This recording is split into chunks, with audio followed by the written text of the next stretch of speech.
Believe it or not, Smart, the brand behind the ForTwo, ForFour, Smart Roadster and Smart Crossblade, among others, has been around now for a quarter century.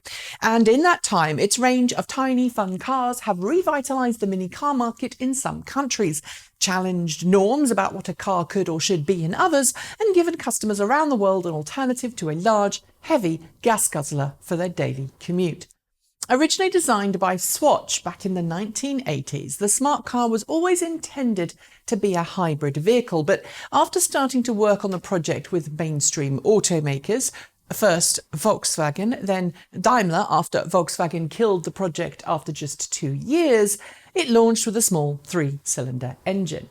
From that point on, the smart car gained a huge following in Europe thanks to its small design. In some markets, in fact, it was even allowed to park end-on in the street, something which made parking a breeze in busy, congested cities like London. Since those early smart car days, we've seen a range of different models come and go, as well as an eventual introduction of the ForTwo ED, an all-electric version of the smart car which I, and many others in the auto industry, maintain drives far better than any internal combustion engine Smart ever did.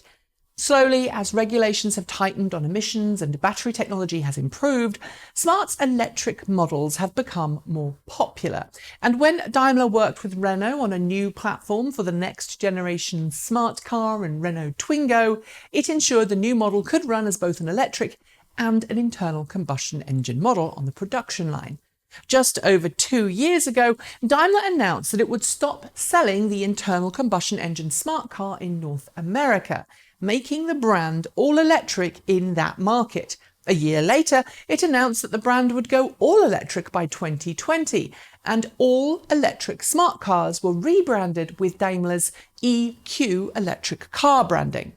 At this point, everyone assumed the smart car brand would continue as an all-electric model, giving Daimler a more affordable entry into the electric car marketplace than its high-end and pretty expensive EQC crossover. But this week, German newspaper Handelsblatt reported that Daimler is considering what's next for the smart car. It reports that the brand, which has never really turned a profit, could get canned by the end of this year. The reason? Well, it appears that sales of the smart car have fallen quite precipitously over the last few years, and since it became an electric-only brand, has lost some of its original market share. The reason? Well, I'd suggest that's price. The all-electric Smart may be a fun runabout, but its price tag, while lower than other plug-in cars on the market, $23,900 for the base model EQ for 4 pure coupe before incentives and fees in the US, is still not exactly cheap, especially when you consider its official EPA-approved range is just 57 miles, and rapid charging isn't even available as an option.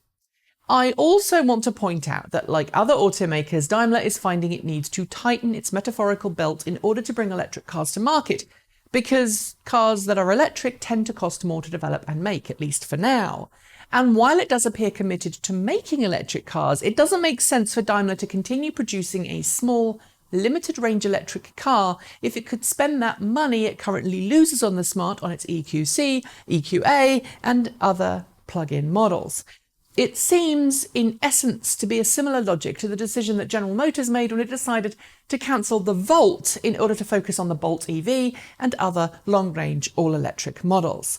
That's a sad reality, and while I personally love electric smart cars, I can't really deny this logic. The other big factor reported here, Daimler's current CEO, Dieter Zetsche, who has been with the company since the 80s, is stepping down as CEO in order to retire.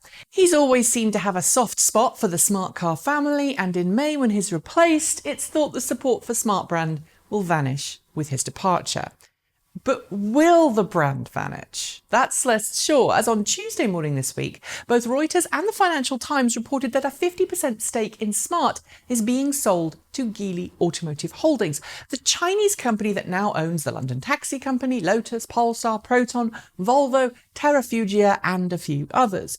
Given that a large number of those companies have now started to focus on plug-in vehicles, it seems like a smart move, and no pun intended. Geely obtained a sizable stake in Daimler last year, and it seems that its shareholding in Smart could be the start of a brand transition, given that China is now at the very forefront of the switch to electric vehicles, and of course home to all of those notoriously bad smart car clones. It seems logical that a Chinese company would want to save the small city car from the chopping board. But right now, all we have to go on are rumours. Is the smart car doomed? Not yet. It's important to note that all of the rumours I've reported here are rumours right now. But when a company buys a stake in a brand, a 50% stake no less, it hasn't done that to kill the brand. And if the brand transitions away from Daimler, it could let an all-electric smart car continue to survive while Daimler focuses on what it does best: high-end luxury cars, hopefully with a plug.